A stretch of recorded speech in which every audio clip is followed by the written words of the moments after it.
Hello and welcome to our ADRA Insider Live. Thank you so much for joining us tonight. We're having a special live event tonight for the launch of our Justice at the Table campaign. Hopefully you've been hearing about it in your churches. Perhaps you've seen some about it online and in social media, and tonight we're going to really get into it. I have with me my co-host, Frank Spangler. Hi. Welcome, Frank. It's good to be here tonight. Thank you for joining. Before we dive into everything, could you please open with a word of prayer for us? Sure, I'd love to. Let's pray together. Our Father in heaven, we thank you for this time that we can come together to stop for a few moments and think about your children around the world that are suffering from hunger and how we may help. We pray that as we share some of these ideas with our supporters this evening, that you will be with us all. Touch our hearts. Help us to know how we may become involved in this campaign to relieve the suffering of your people.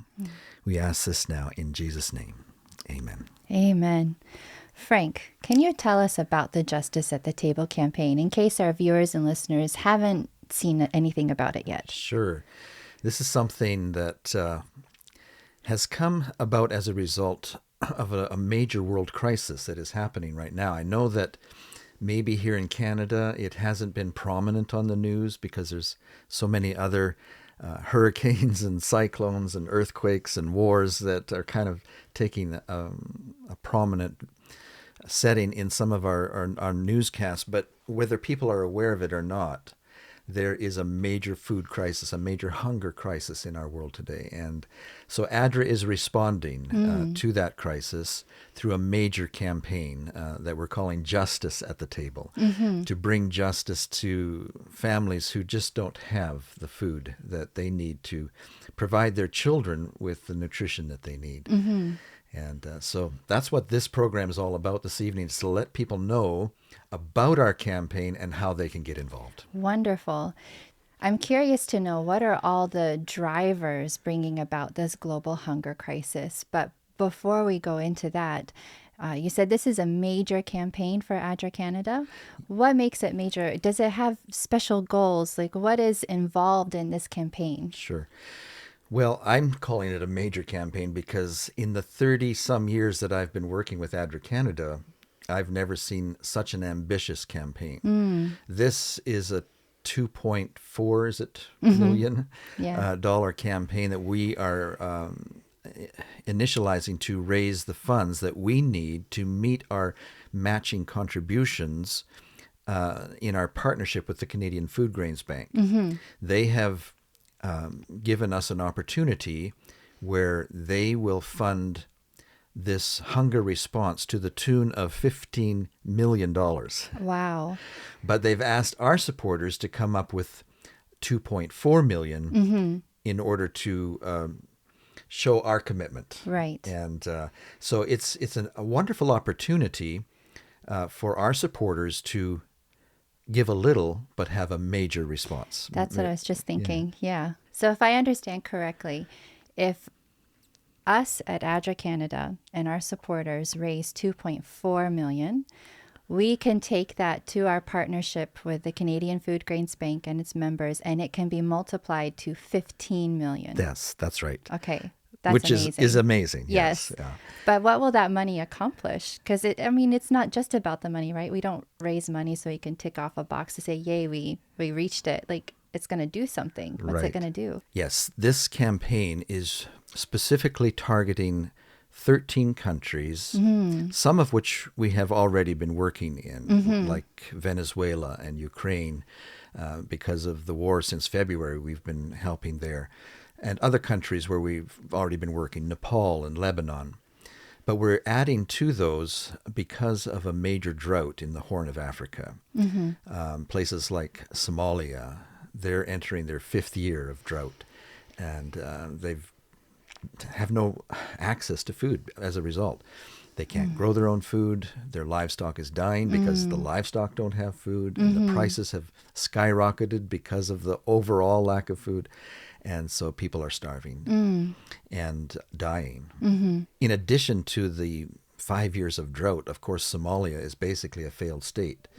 Sometimes we think, oh, why doesn't the government take care of it? Why do we have to become involved? Right. Yeah. But Somalia is a failed state. There's no funds from the government to help these people. And they're migrating to refugee centers within the country to try and find some food and help there. And so these are the centers where ADRA and other humanitarian organizations will be providing food for these people and save lives. And it's not just Somalia. Right now, throughout the Horn of Africa, it's the same drought conditions, 5 years of drought. And we're working in Kenya, the Democratic Republic of Congo, and of course Sudan. I've created a video that might help our viewers get a bigger picture of why there's a crisis right now. Even though we're not hearing about it on the news, there is a crisis, and there are some major factors, not just drought, but other factors that are causing the major crisis right now. Maybe we should take a look at that. Yes, let's do. Thanks, Frank. Until recently, global hunger has been on the decline, but since 2014, it has been climbing at an alarming rate.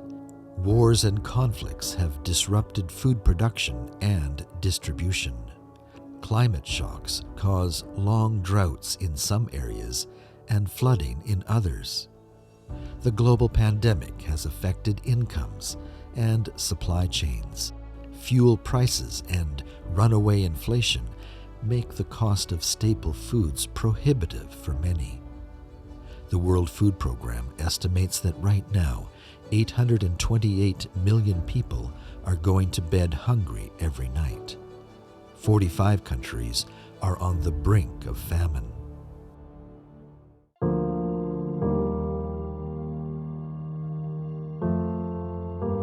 ADRA Canada has made a commitment to actively respond to this world crisis.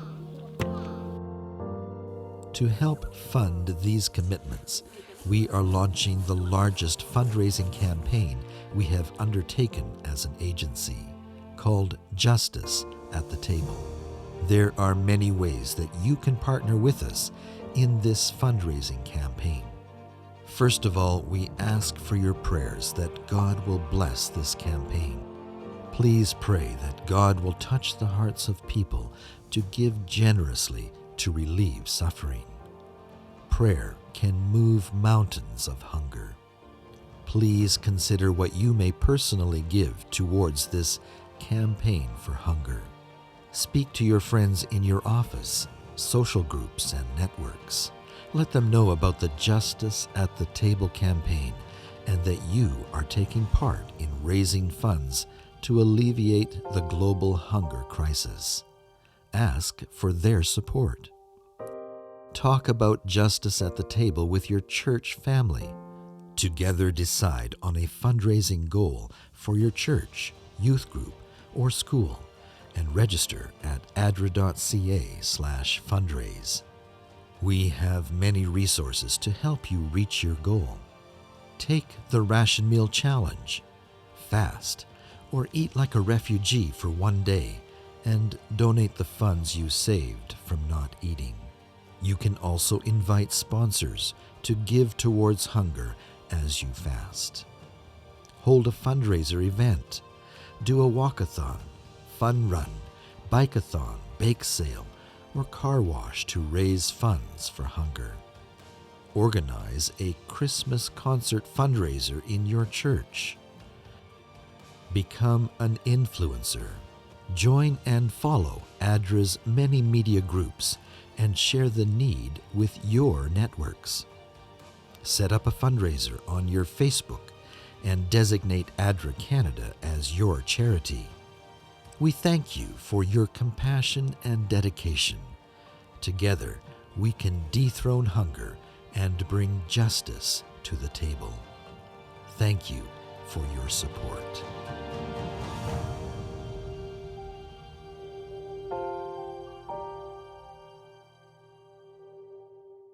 So what I appreciate about that video, Frank, is that it really shows the magnitude of the crisis and how complex it is. You know, it isn't simply, okay, let's line everybody up and hand some food. That's not sustainable, for one. Right.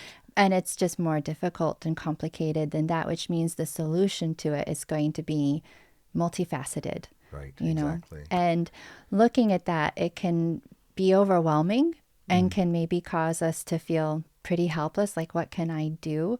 But I love that in the video you point out there's lots that an individual, that Sure. a family, a group, a church can do. And it's going to take all of us, right? To make a real difference in this, we're going to have to all search our hearts and ask God to reveal to us, what's my piece? What can I do? So maybe you can talk a little bit more about some of the suggestions you gave in the video. Sure. Yeah. I really like the idea of starting a fundraiser on your Facebook group. Not everybody might be aware that you can do that, but just check out your Facebook, and there should be a button there that says start a fundraiser or something like that. And you can let people know that you have a goal of maybe $200 or $300 and that you want your friends to contribute to this important cause. Another one I like is the Ration Meal Challenge. You know, we've been doing the Ration Meal Challenge for a number of years now. Have you done the Ration Meal Challenge, I Heather? have. Okay. And a couple of different formats, you know, because there's different choices for how you go about it. But yeah, Right. I've done it. Yes. Yes, Yeah. I've done it myself. I think it was actually Thanksgiving Day a few years back that I actually did That's it. commitment. Yeah.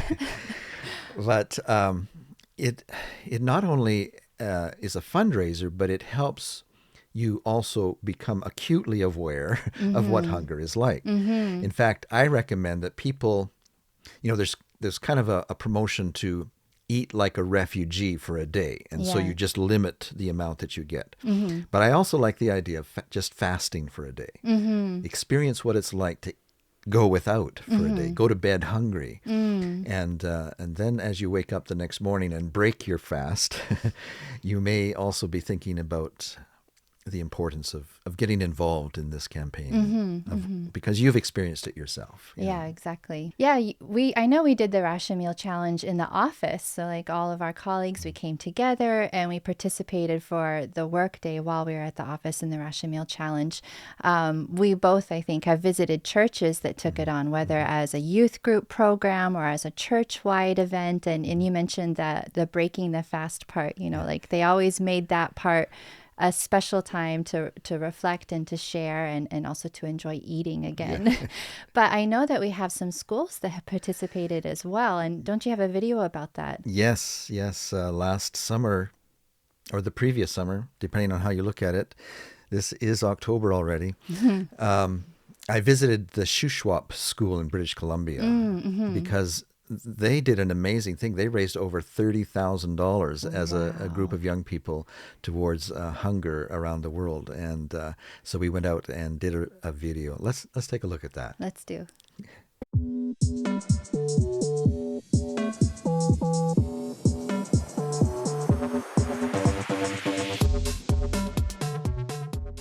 Did you know? Did you know? Did you know? Did you know? 4 million kids go to bed hungry every night. This weakens their immune system. And they are more likely to die from a simple illness. Did you know 690 million people in our world are going hungry? Did you know that 4 million children under the age of 5 Suffer from severe malnutrition. 144 million children under the age of 5 suffer from stunting. Stunting carries long-term developmental risks. And COVID is making things a lot worse. You could help by doing the Ration Meal Challenge. by doing the Ration Meal Challenge. By doing the Ration Meal Challenge. I did the Ration Meal Challenge because I wanted to help others and make a difference. Participating in the Ration Meal Challenge made me feel like I was a part of ADRA's work, even if it was just for one day. Did you know ADRA teaches people how to grow gardens and have a better life? ADRA helps feed refugees. ADRA helps people living in conflict zones like Yemen have access to nutritious food. ADRA teaches people skills so they can earn money to feed their children. We did the Ration Meal Challenge at our school to really experience what it would be like to be a refugee for a single day. And we did it because we wanted to help others and make a difference in the world. I did the Ration Meal Challenge to raise money for ADRA. I did the ration meal challenge. I did the ration meal challenge. And I did the ration meal challenge. I did the ration meal challenge. I did the ration meal challenge. I did the ration meal challenge, and I think you should too.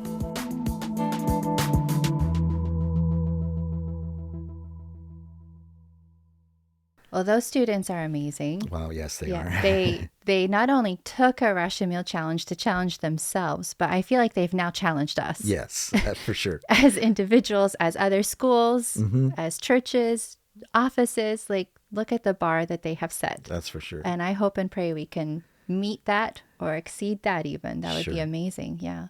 And we've always kind of focused this around Thanksgiving time Mhm. when people are enjoying the bounties of the harvest to do something like this. But you know, this ration meal challenge is really something that you can do any time of the year. Mhm. You can take your group, whether it's a Pathfinder club or a school, some social group at your church, and say, let's do this together. Mhm.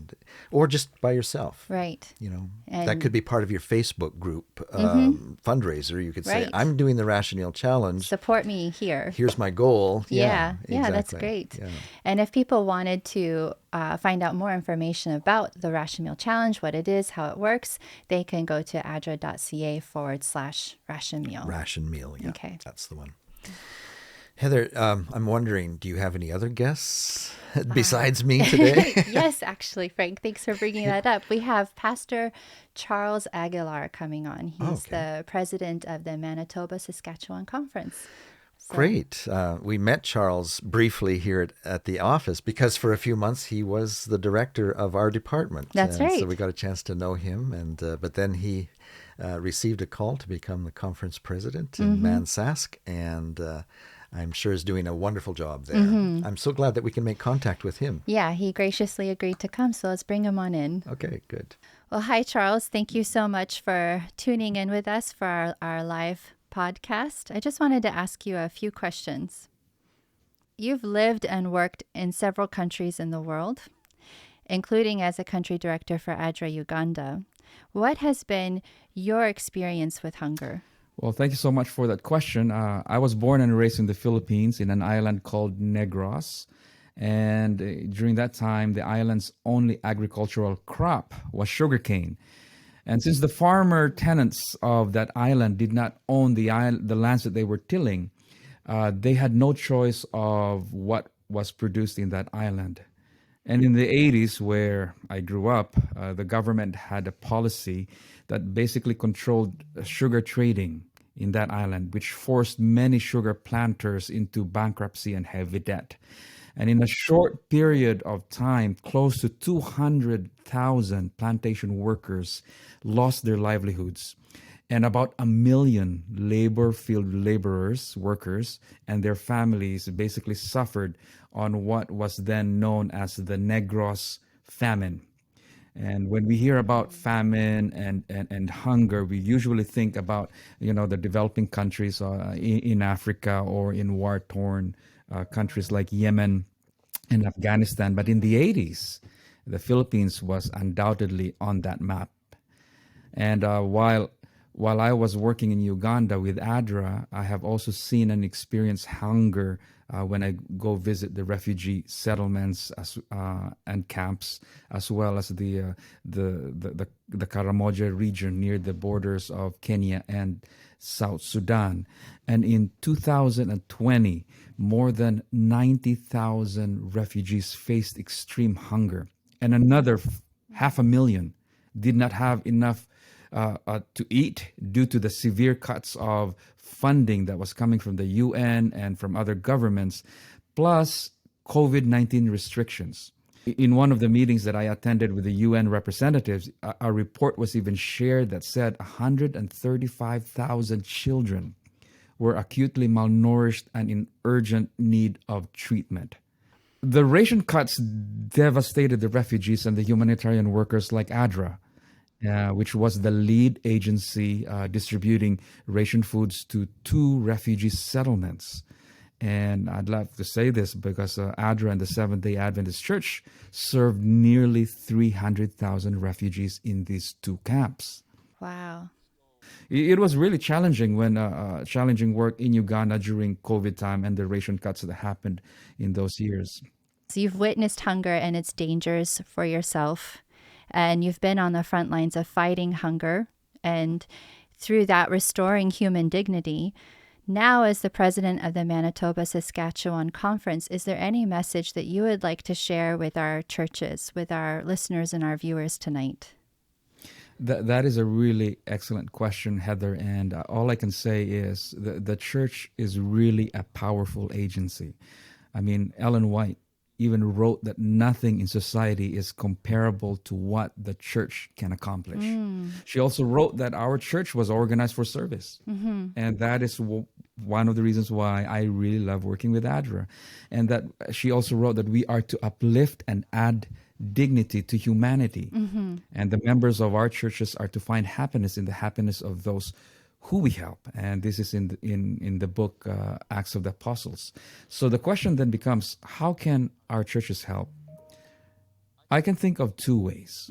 The first one is, give financially to ADRA. ADRA is the humanitarian agency of the Seventh-day Adventist Church. And ADRA needs the church as much as we need ADRA to fulfill the church's mission. So I really would like to encourage that every church give consistently every month to ADRA, because that is one of the ways where we can really partner with ADRA. And I just noticed that you have a really neat feature on your website where each church can put in their pledge, and they can see how much they can fundraise for. And I thought that was really, really smart. You guys are doing a phenomenal job with your website. And the second way I think that churches can help is really fundamental, because I believe that hunger and poverty require more than sustainable development, compassion, and love. It requires justice, because without justice, hunger will continue, right? So the other question would be then, what does this justice look like? As I mentioned earlier, hunger is man-made. The famine in the Philippines was a result of government policies, like bad government policies. The hungry refugees and the Karamojong in Uganda are the result of the war in the Democratic Republic of Congo and South Sudan and Burundi, and of course climate change. The Bible clearly states right there that God hates evil economic structures and unjust legal systems, because they destroy people by the hundreds, by the thousands, and by the millions.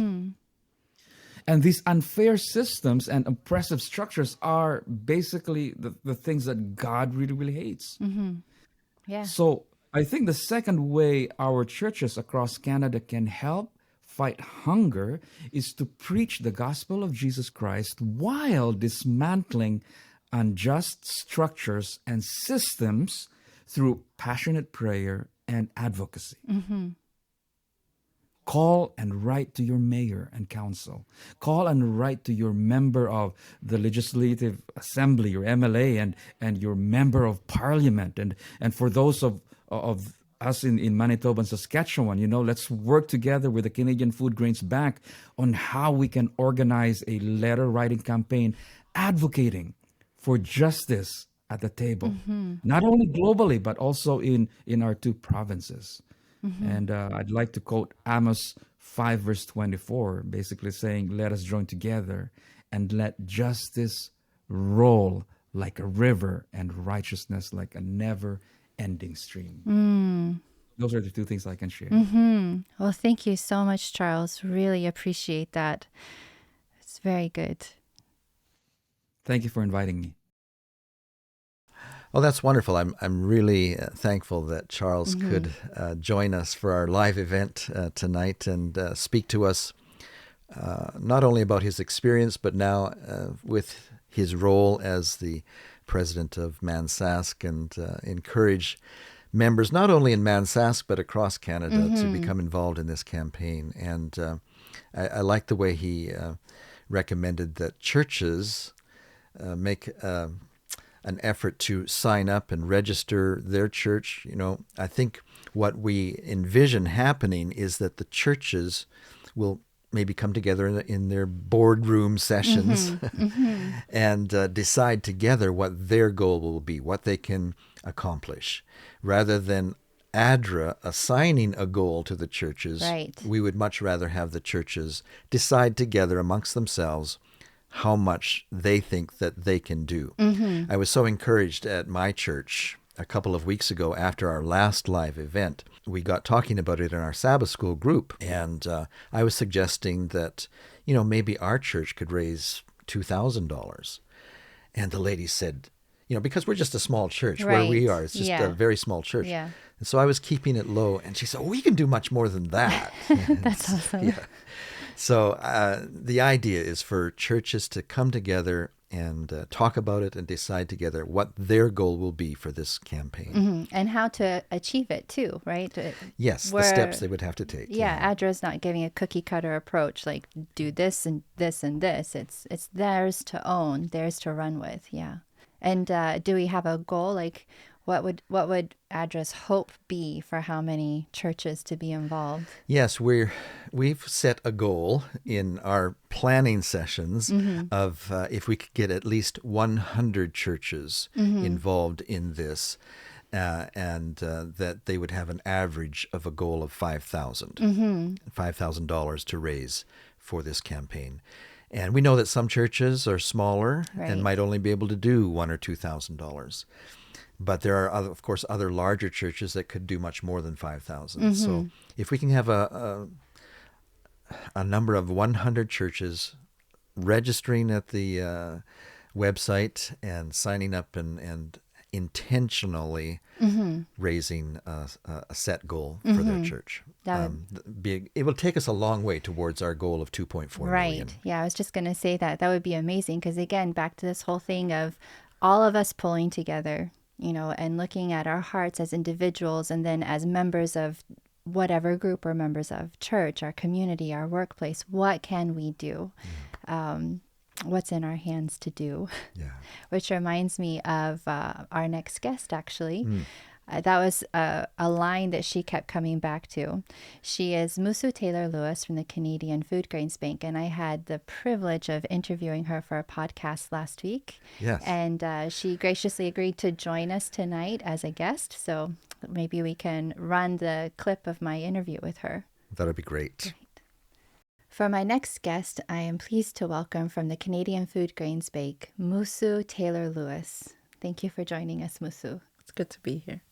So for starters, Musu, can you share with us some of the latest statistics we have on the current global hunger crisis? Yes. I mean, we talk about 868 million people facing hunger, and that's everything from people at the most acute stages to people who have food but not in enough variety or don't have enough nutrition. But 222 million people are currently in the highest levels of crisis of hunger. 50 million of those, 50 million. And I don't want us to walk past those numbers easily. There's 36 million people in Canada. 50 million people are in famine conditions. Wow. Across 45 countries. That means more than the population of Canada of people are facing such acute circumstances that they're skipping meals, they're selling their assets, and they don't know whether or not they'll have food tomorrow. And may already be facing death or have already had family members die of starvation. Oh my. Yeah. That really puts it into perspective when you compare it to the population of Canada. More than that is facing such dire circumstances. Yeah. And the numbers, when we talk about the 222 million, that's with COVID-19 and the after effects of, the containment measures that happened, 150 million more people are in acute crisis than were before the beginning of the pandemic. And that's the pandemic, that's wars, conflict, and climate change. Yeah. And that ties into CFGB's work because the changing weather patterns are impacting people's farms. Absolutely. The rains aren't coming when they used to, or they're coming too much or not at all. The natural disasters are greater in strength and longer in duration, and all of that is directly impacting their ability to feed themselves. Yes. And that's how it ties in. Yeah. 100%. I mean, right now we are looking at one of the worst droughts in history in the Horn of Africa.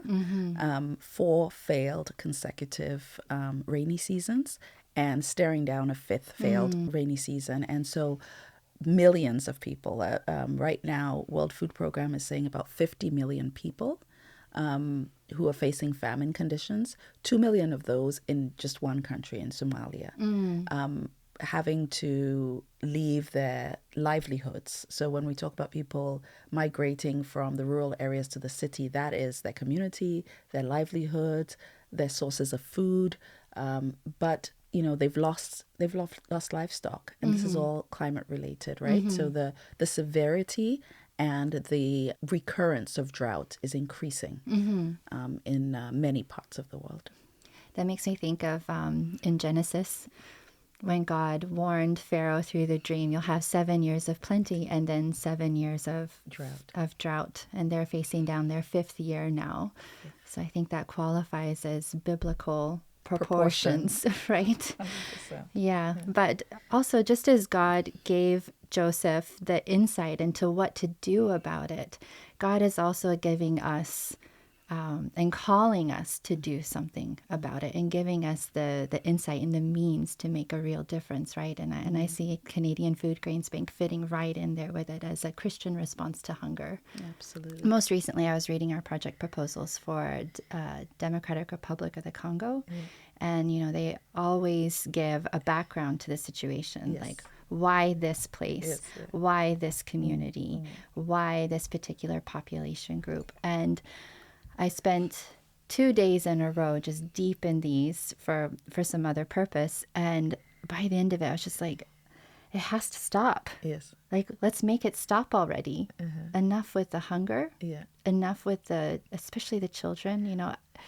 They talk about how 50% of children 5 and younger are dying from malnutrition. Yep. Like I said before, that's 100% preventable. 100%. And both my kids are under 5.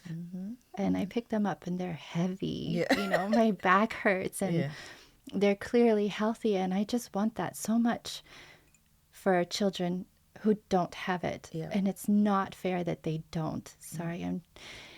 It's injustice. Yes, it's not fair. And it's not right. No. And like I said, I'm so honored that we can be part of it, part of the solution. And our partnership with the Canadian Food Grains Bank really multiplies and amplifies what ADRA can do. Like, Absolutely. You're a very key partner for us. And those project proposals I was reviewing were with the Canadian Food Grains Bank. And I just think this is something we have to do. With Food Grains Bank, in terms of, like, one of the things we do, obviously, is we have this drawdown grant that multiplies the resources that members are able to build up in their equity for humanitarian crisis. They're also able to have that matched by the government, by a government grant that we manage. And so that gives us extra resources to put towards ending this injustice of hunger. But within the Food Grains Bank, one of the things I love is the sharing of resources. And ADRA in particular, because of your reach around the world and the countries in which the ADRA exists. I know ADRA's federated model means that you have ADRA's in over 100 countries. Yeah. So many countries around the world. And so ADRA actually allows Food Grains Bank to fund projects in countries that we normally would not be working in. But it also means that other churches can reach those areas through ADRA. And ADRA also would share resources in areas, say, that they're not present. They might contribute towards a project in an area that has need right now. I think about, the war in Ukraine, and ADRA was already in Moldova. And so we don't need to find a partner in Moldova. Right. We don't need to find somebody to implement a program. ADRA Moldova is there. ADRA Canada has the links, and members who are concerned for refugees who are fleeing the war in Ukraine can then say, okay, we'll contribute towards the work that ADRA is doing. So it's just a beautiful sort of, not just partnership, but it's cooperation. It's beautiful cooperation between churches. Yeah.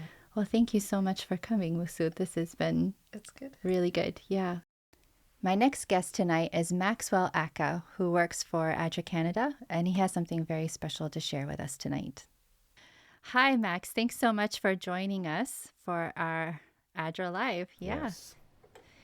So you are the content writer for ADRA Canada, and we are about to listen to a song that you wrote about the hunger crisis.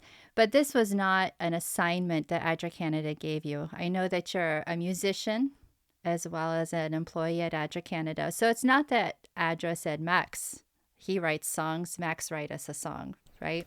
Not quite how that went. So I'm just wondering what prompted you to write a song about the hunger crisis? Because it seems like it was a passion project of yours. Well, I think for me, obviously, internally, we were having a lot of conversations about how we were going to go about promoting this campaign, how we were going to get people's attention, and what kinds of things we wanted to communicate about what's currently going on.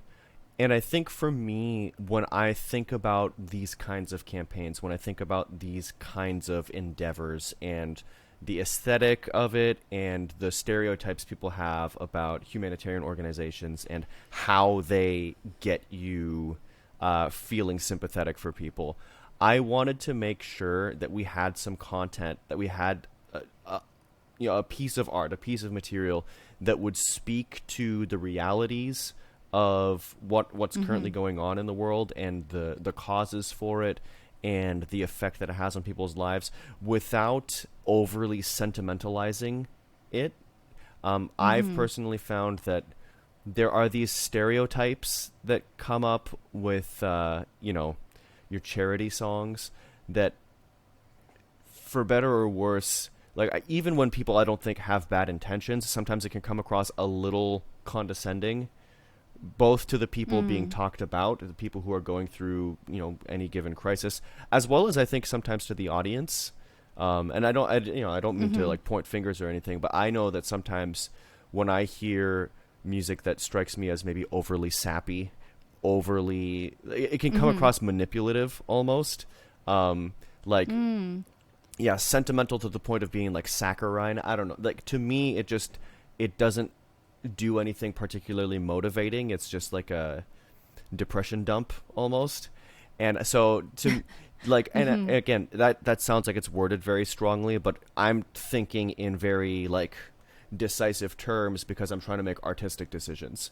So to me, I was like, let me write a song that is like, descriptive of what's going on, but also has a empowering feeling. So it is a more upbeat type of song. It's in a minor key, so it's got that like shadowy, dark, sad, reflective thing going on, but then it's also fairly like energetic. And I think I want to hit that contrast of like bad things are going on, so let's get up and do something, right?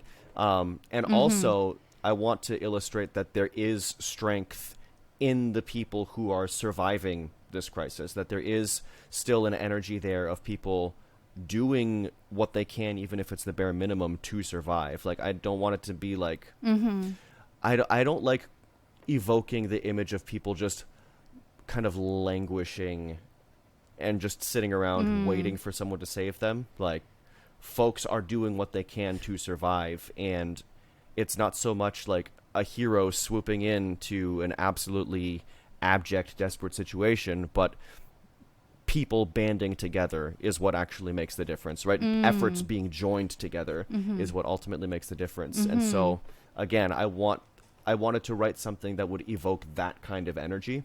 So yeah, I think there's a lot to be said for how the emotion of a piece of music can really frame the message that it conveys. So there's that. Yeah, thanks. Yeah, when I first heard the song and then sat and read the lyrics, what struck me, two things. One, you use first person. Yeah. And I feel that that's a little bit different. And it conveyed to me how personally you feel about this, like strongly. And that comes across in the lyrics. And it just, I also feel very personally and strongly about this crisis. And I resonated with that. So I hope that our viewers and our listeners, when they hear it, they too can feel that as well. Like, it's a big problem. It's going to take all of us banding together, but it's also going to take each of us doing the thing we can do, right, as individuals. And then another thing that stood out to me was there's a note of impatience. Yeah. I love the line. There's two times where it occurs in the song. I can't take another day of letting lives go to waste. I can't take another day of leaving lives to lie in wait. I love that because, I'm right there with you. Like, enough is enough. Like, and by banding together, like you convey so strongly in the song, we can, all of us working together here and there, bring it into this. I think it's interesting, like, that those are the points that stood out to you. For me, when I'm choosing to write in first person, it's not necessarily autobiographical. Obviously, I did put a lot of myself and my own thoughts and feelings into the song, but I also wanted to write it in such a way where the I voice, that narrating voice in the song, can kind of morph and shift and become whoever the listener is. I want the listener to see the word I and put themselves into it, to say, like, I am also the one feeling this. I am the one who looks at the world and sees this just exhausting cascade of factors and events that are, like, affecting so many people, and kind of in line with that, when I'm saying, like, I can't take another day of this, I want that to be, like, it's not necessarily vague, but it's this really open space where it could be the voice of the people I'm talking about, the people in these countries that are experiencing the hunger crisis, that are also saying, like, I'm tired of this, like, I don't want any more of this. And that feeling of enough is enough is, I think, something that actually can bind people together. It is a common experience of just being like, no more of this, please, actually. I'm quite rather fed up. I think also channeling different I feel like, and maybe this will articulate what I was saying before more succinctly. I feel like very often people writing music for humanitarian causes have leaned really hard on pity. While there's nothing inherently wrong with that emotion, an excess of it can again become condescending.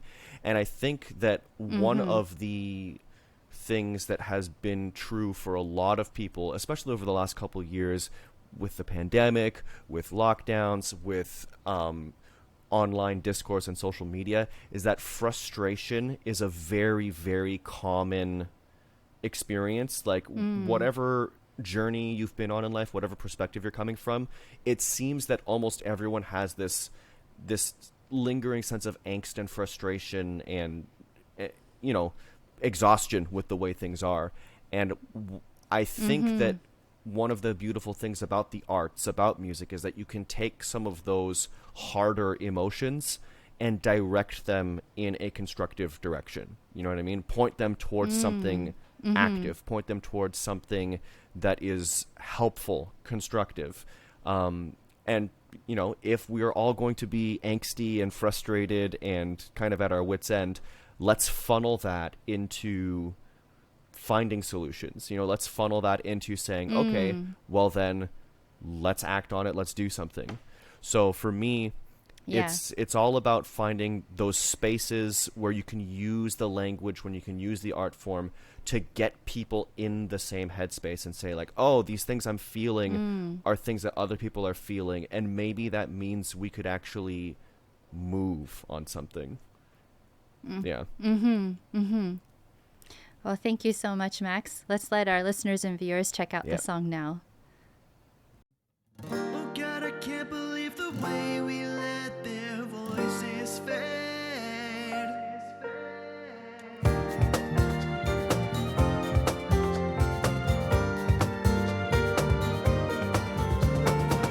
The grip of hunger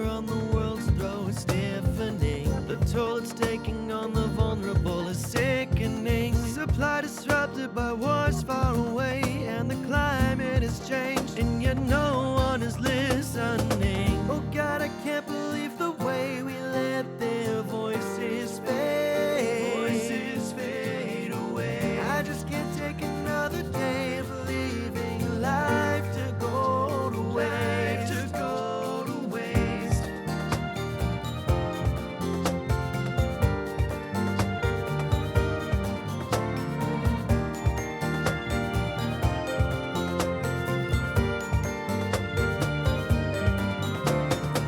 We keep on twisting the shape of reality, mindlessly buying the myth of scarcity. No way to justify the crisis that we're in now. The planet gives us enough to go around. Now I see these countries going hungry, and I'm wondering if we'll keep on fumbling the remedy.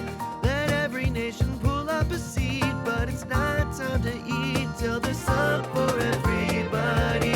Oh God, I can't believe the way we let their voices fade away. I just can't take another day of leaving life to lie and wait. So let me say what little I can say, if it could only make a change, because oh, I just can't believe the way we let their voices fade away. Hunger and thirst for more will wage a better kind of war, where no one stands alone. We'll feast on hope till hunger is dethroned. Here in a world unstable, set a seat for justice at the table, and we will hear them say, I think we'll find a better way. Don't let your voices fade away. Just make it more than what you say, and make this right today. And may those who cause hunger and thirst repay that debt for everything they're worth. I know we'll find a better way. I know we'll find a better way.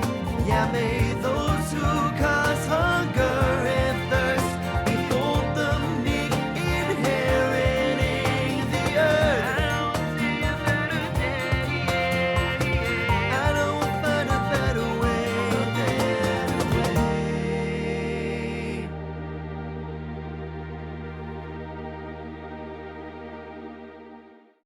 I have here as my next guest Alain Normand, who is the Consulting Associate for Emergency Response. And Alain, you recently were in Ukraine to help support some of the work there. And Ukraine is one of the countries that our Justice at the Table campaign is fundraising for. In what capacity were you going? What was the mandate that you were given for going to Ukraine? So I was going there as a logistics manager mostly, but also I had a second half as a safety security for the ADRA staff and volunteers. So dual responsibilities there. The logistics was mostly looking at the donation management. So where were these families that were receiving the boxes? Were they near the reception site, or were they spread out? No, they were actually spread out. We had 3 programs, really, depending on where the people were. So we had one program which was directly in the areas that were under military full activation conflict, where we would send trucks, depending on, we'd get intelligence on where the safest place in those areas to go. We would send our trucks there, and we would tell people through various networks. People would find out that we're going to deliver at such point at such time, and always, of course, is very difficult because you wanted to make sure that it was never in a place where the Russians would make it a target. So we would then send the trucks there, and the trucks would then just hand over the boxes of food. So these meal packs, they had enough food for a full family of 4 for a week. And it was one box, and it was things that were simple because we didn't know if they had electricity. So it had to be simple foods to prepare. something easy. And so ADRA Czech were the ones preparing those boxes that prepared outside of Ukraine. Mm-hmm. We bring them in, and then we would deliver them in smaller trucks to wherever it was needed, and our drivers with helpers would do the delivery, the distribution. So that was the first thing in the direct conflict zone way at the eastern part of the country. Mm-hmm. And then we had people that we had evacuated. So the other thing that ADRA was doing there is we were sending buses Mm-hmm. to pick up people Mm-hmm. and to bring them to a central point where they would be then shuttled to a shelter out of country, or depending on their situations, there was different places they could go. Mm-hmm. But the people who were in the shelters, they also needed food. Mm-hmm. So here we had, in those shelters, we had kitchens. Mm-hmm. And so this was more of a delivery of bulk foods. Right. So it wasn't meal plans so much as was bulk food, and meals were prepared on site at the shelters. And so we were coordinating the distribution, the deliveries of food to those shelters. That was the second part. And then the third part was working with the churches, Adventist churches all around the country, where they were doing various work for the people that were affected, either people that had been relocated, were staying with family, and the people would be coming to the church to get some help. So there was a mix of bulk food, meal plans, a little bit of both, depending on what the needs of the people were there. It became sort of a food bank and food stores, and people would come in and pick up what they needed from the churches. So church basements, wherever, there's a lot of that happening. So that's the way we were coordinating the logistics, and we were getting orders regularly, like almost every day we'd getting an order from a church here, church there, shelter here, shelter there. Mm-hmm. And then we were coordinating to make sure that the people that needed in the cities that were affected directly, we would be able to make deliveries there. Can you tell us a little bit about how war in particular affects hunger? Right. Well, there's two parts. One is that there's the food production is in many parts of that country is at a standstill. Farmers can't get to their farms anymore. They can't, so food isn't produced there locally in at least a large portion. So, and then even if they had the farms, there's been a lot of destruction. So the farms themselves have been shelled, and so they've lost equipment. That's the first thing. And then also there's the ports are quarantined or are blocked, and they can't get the food out of the country as well. So there's that part as well, which affects the production and distribution worldwide. But also there's the part that how do we distribute? The stores in many parts of the country are closed. They're just not able to function. So there's no food in the shelves. There's nothing. People can't go and buy the food themselves, which is why we need that help, that support to be able to create those distribution mechanisms. We need to be able to have meal plans, meal boxes sent to people.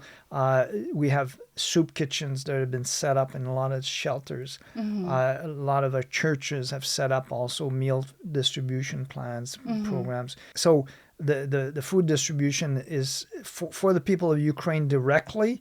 It's dire. We're talking. Right now, we've evacuated over 14,000 people in the last few months from the areas that are being affected, and these people are living in various parts of the country, and they need access. They don't have any employment. They don't have any jobs because they've had to evacuate. So how do they feed themselves? So we have those programs through various agencies with the help of the Canadian Food Grains. I've heard stories of people receiving those goods, and they are so grateful that we're able to help them just sustain, the basic living. So there's that. So yeah, we're not as involved directly with the aspect of the food production itself, so the farming and the deliveries to other countries, but certainly I've seen firsthand the work that we need to do in order to get the food on the tables in people in Ukraine. So just to sum up, what you're saying is the war disrupts or even halts altogether food production within Ukraine. Yeah. So then locally it's not as available for Ukrainians, much less for export. And then we've all heard all over the news how dependent countries outside of Ukraine are on those food grains exports that aren't happening. Yeah. And that's another conversation. But for the people within Ukraine, the war is directly impacting their ability to access food. And that's right. where our Justice at the Table campaign comes in and where ADRA's response comes in to make sure that they have the food that they need. Exactly. We were able through these programs to receive tons and tons of food that we were able to put directly in the hands of the families affected directly. I'm grateful that we're able to do this and having all the donations and all the help from the diverse agencies and from our own people because we wouldn't be able to do that. And those people, the need is great. Right. And with continued support, we want to be able to keep doing that, right, until they don't need us anymore. Absolutely. We're praying that the war ends soon, but even once the war is finished, it's going to take time to rebuild the structure, rebuild the farms, and get the production going again for those people. So they'll be dependent on food from other parts of the world for a long time. Yeah. Well, thank you for coming and sharing, Alain. My pleasure. Thank you. My next guest is Steve Matthews, our Executive Director at ADRA Canada. He's actually been traveling around Ukraine with a team from our office, visiting our different projects, and now we've just caught up with him in Buca, Romania, where he is visiting more of our ADRA Canada supported projects. Hi, Steve. Hey, Heather. How you doing? Doing fine. I know you've been on a whirlwind tour through Ukraine and now you're in Romania. Thank you so much for taking time to join us on our live event. Absolutely, my pleasure. So where are you right now? You're in somewhere Romania. Yes, so I am in a small village about an hour northwest of Bucharest right now. And just meeting with a family of Ukrainian refugees that are, you can kind of see them behind me. It's a family. They have eight children here with them, and it's a group that the father is still back in Ukraine. One of the brothers is in Ukraine, fighting in the war. But the mother and their children have been able to flee from the country. I'm very glad that they are safe. I hope that their male relatives remain safe back in Ukraine.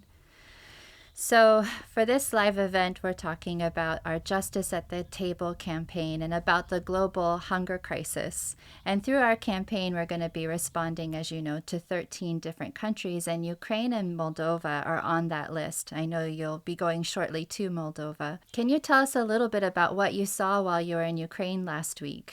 Yeah, I mean, I can tell you that, and even here today, we can see that these people are so vulnerable.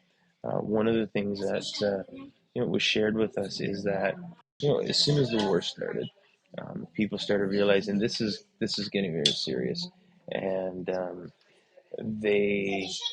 many thought that it would be a shorter conflict, kind of like what the Crimean War was back in 2014. But then they started to realize this is going to be much longer. The shelling became much more severe in their communities, a lot of destruction. Many people realized we need to flee. This is going to be long term. What happened is, I've met people that have been, one lady that we spoke to. She's a professor at the medical university, one of the leading people within this medical university, and now she's a refugee. I met a family where the father was a businessman, he was a sales manager, and they were telling us about how they were used to. Last year they were vacationing, they were able to fly, they were able to stay in nice places. Now they have no access to their assets, and they're refugees sleeping on the floor in a very rundown apartment that most of us would never feel comfortable staying in. They're sleeping on mattresses on the floor, roll-up sponges. they don't have access to any assets. So they're actually reliant upon organizations like ADRA to be able to provide them with food vouchers so that they can go out and it's provided in cash form, but they can go and buy what their own needs are. So this is what they're relying on to be able to, whether it's pay rent or be able to go and, in this case, purchase food. Without the assistance that we're providing, they wouldn't have access to be able to purchase food. So it's the need is very significant. These people are so vulnerable when it comes to trying to find work. Most of them are trying to find work, but we visited a city recently where the population of the city is 1 million people, and they had 400,000 displaced people show up in their city. How does a city of that size absorb and provide means of income for that many people? It just isn't possible. So many of these people. There was one gentleman. We met with the wife and the children. Was telling us about how he was a business person, ran his own business, and now he's working sorting through recycling garbage at a local facility and being paid very low. So these are the sorts of things that we're seeing. So they're really struggling to be able to provide food and be able to put food on the table for their families is a top priority for them right now. Mm-hmm. And since the start of the war, did they mention if the cost of food has risen as well? It's gone up dramatically. Here in Romania, we were told today that many items are costing 2 to 3 times what they did a year ago. So inflation has really reduced what they can buy with the money that they do have. So it's a whole group of challenges that are all coming together. So you've got assets that you can no longer access. You no longer have an income. And now the cost of goods is so much higher than what it was before. So the little money they do have, it just doesn't stretch very far as well. Mm-hmm, mm-hmm. So this kind of assistance that ADRA is providing is going to be necessary indefinitely, it sounds like, for the term of the war and even beyond. And that's the challenge is, the term of the war, and we're all praying that this war ends soon and in a way where people can start to resume their lives again. But while we were traveling through, we visited some communities where so many of the buildings are completely destroyed now. Total destruction has occurred in some of these communities where there's nothing to go back to. So now, once the war ends, what do they have when they do try to go back? It's going to be very, very challenging. So this is going to be something that's going to be a long-term event. We saw buildings that were completely and totally destroyed while we were going through. We were in Bucha, which Bucha made international news because it was one of the areas where the Ukrainian military was able to turn back a convoy of Russian tanks. But amongst that, many civilians were killed. Many buildings were damaged or destroyed. Going back and rebuilding after is going to take quite a bit of time. Mm-hmm. And in the meantime, this kind of support is essential, it sounds like. Mm-hmm. Absolutely. So one of our major partners currently in the response to the Ukraine war crisis, and particularly through our Justice at the Table campaign, is the Canadian Food Grains Bank. And I'm just wondering if you can share with us some of what we've been able to accomplish in partnership with them since the start of the war. Yeah, well, one of the project that I'm visiting now is part of the Food Grains Bank partnership that we're working with. So we've been able to take funds that we've raised and multiply them using funds with the Food Grains Bank as well as other partner members of the Food Grains Bank to be able to respond here. So what it does is it allows us to be able to take that $1 and multiply it so that as we go through as we're developing our projects, we're able to reach so many more people because of the partnership that we have with the Food Grains Bank. I know for me, when I donate, I love the idea that, hey, if I donate $50, if I donate $100, that can turn it to be $500, $600, $700, depending on the the match that's available there. And that's what being part of this partnership with the Food Grains Bank really allows us to do, is to multiply that those funds that we need.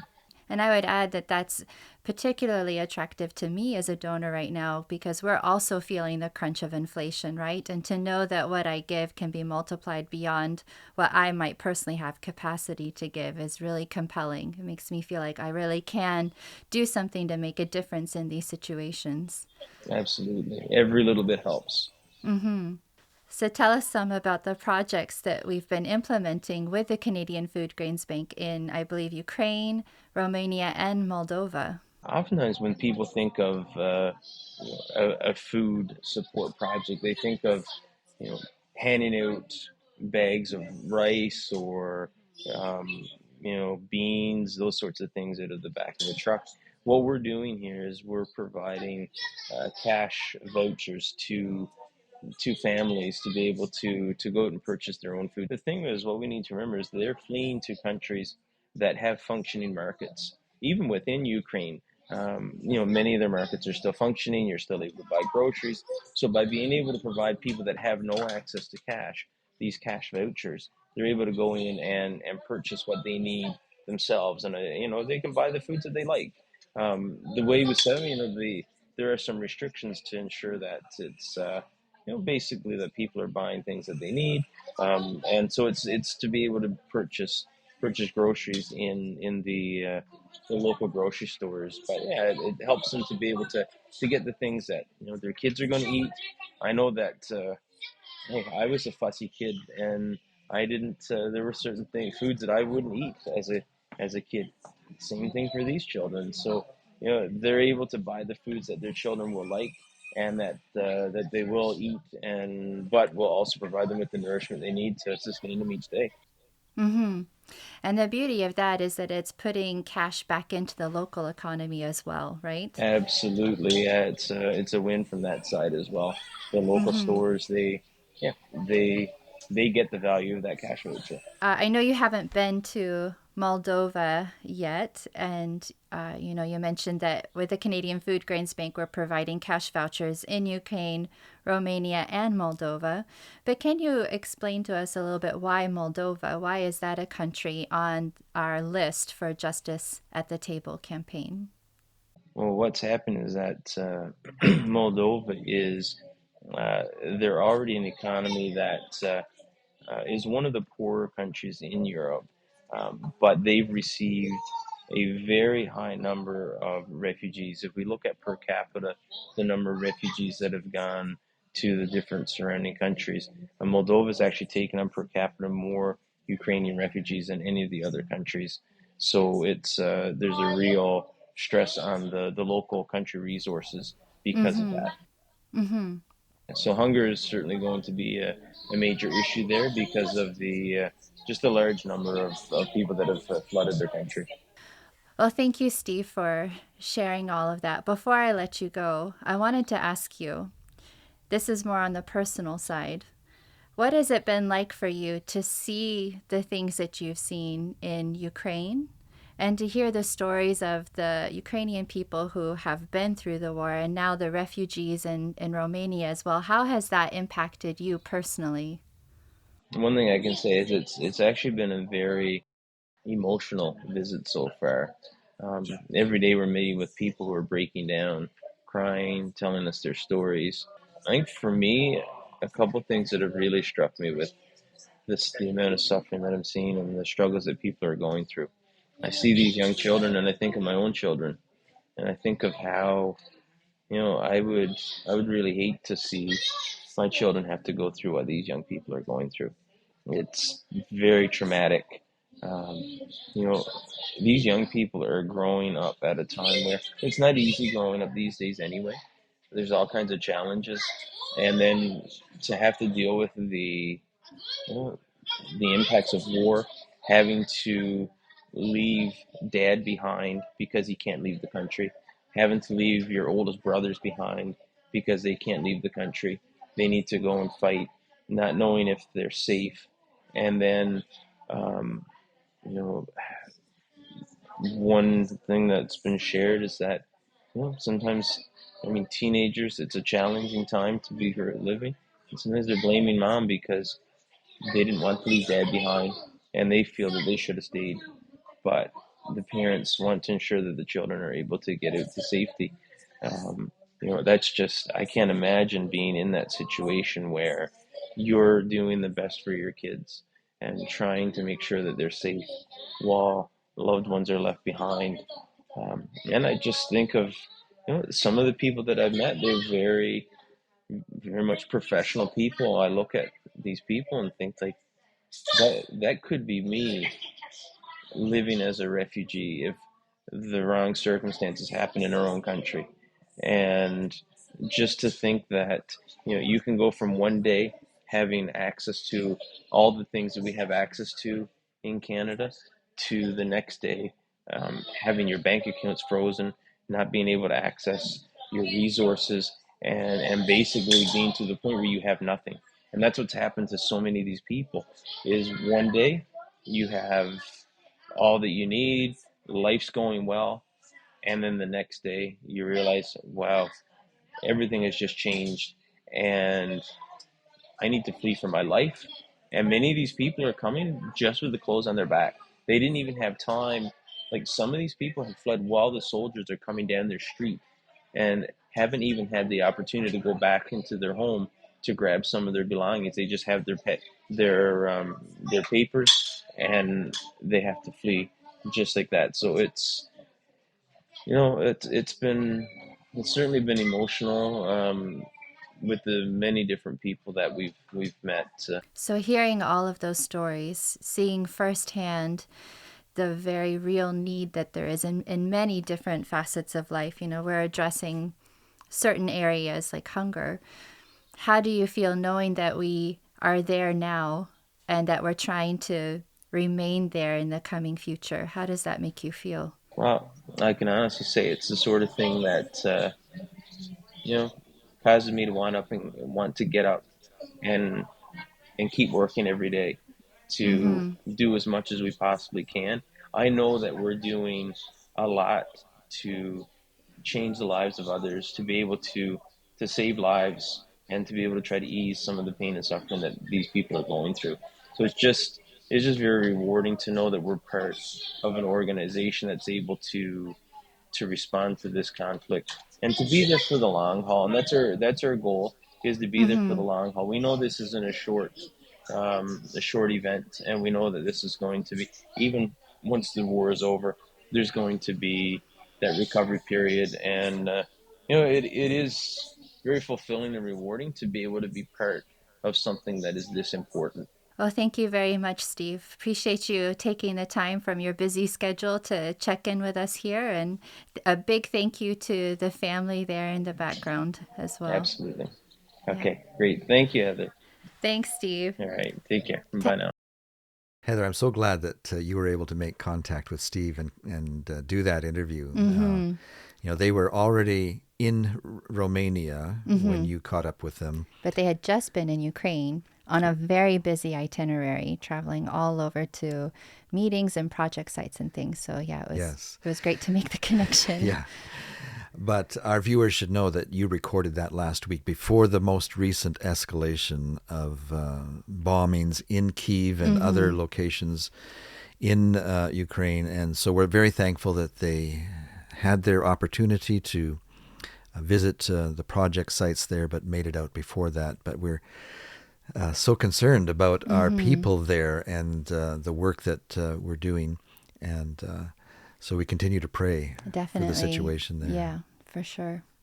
But it really means that the need is that much greater to provide for the people that have to, again, run to shelters. And, yeah, after getting some semblance of stability in some of these locations that have recently been attacked, to have that setback again, right? Yeah. And reminds me of what Musu said in the interview. She said, whenever you hear there's a war, just know, even if the media is not making the connection, there are people who are hungry. Yes. There are people who are not getting the basics for survival, right? So, yeah, it's it just highlights how critical it is that we respond to this crisis in all of the places that we are able to. Yeah, Ukraine being one of them. You know, as part of my role at ADRA, I visit churches a lot. And sometimes we have question and answer sessions in the afternoon after the service is over, and a nice potluck dinner. And sometimes I've noticed when we start talking about world hunger that some of the people will maybe be a little burned out on when talking about hunger. Yeah. And they say, why can't those people figure out how to grow their own food? Yeah. You know? Yeah. But we're talking about systems that are much larger than people's ability to grow food. I think we've covered a lot of them this evening, how there's supply chain issues because of war. And what that means practically is farming inputs like fertilizer and seed are not reaching the countries and communities that were dependent on them. Yes. Right? And they didn't have a plan B in place. Yes. They didn't know they would need one. Right. And then I think of times when I've been in Kenya, when there has been a drought. The last time I visited a drought-stricken area in Kenya and Somalia was 2011. And I saw firsthand people trying to break up their hard ground and plant a few seeds, not knowing whether those seeds would grow anything at all. You know, they had to make a decision between, do I spend money on buying seeds or do I spend money on buying food for my children? They went with for the today seeds. Or tomorrow is the question. Yeah. They went with the seeds hoping that they might get a little bit of rain. Wow. You know.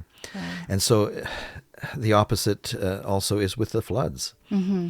I've been to places where people have lost everything, not only their home, but all of their food storage that they were able to grow that year, you know. And so suddenly they not only their crops are flooded that they might still be growing, but all of the food that they had in storage, and they have nothing. And this is what's causing such hunger around the world today, is these climate shocks, war, the pandemic. You know, people are in real need tonight, and we need to do everything that we can to respond to that. Yes, for sure. Thank you so much for joining us tonight. I hope that, like us, you see the magnitude of the crisis, but also how together we can do something about this. ADRA has a lot of experience and expertise, of course, but the truth is we cannot do this without you. So please, tonight, in your family groups and tomorrow at church, talk to each other. Most of all, pray, search your hearts. We will be doing the same. What is it that we can do? What's our part to contribute? And then as a whole, I know that we will be able to do this, to meet this goal with the ultimate goal of saving lives. So thank you again for joining us tonight.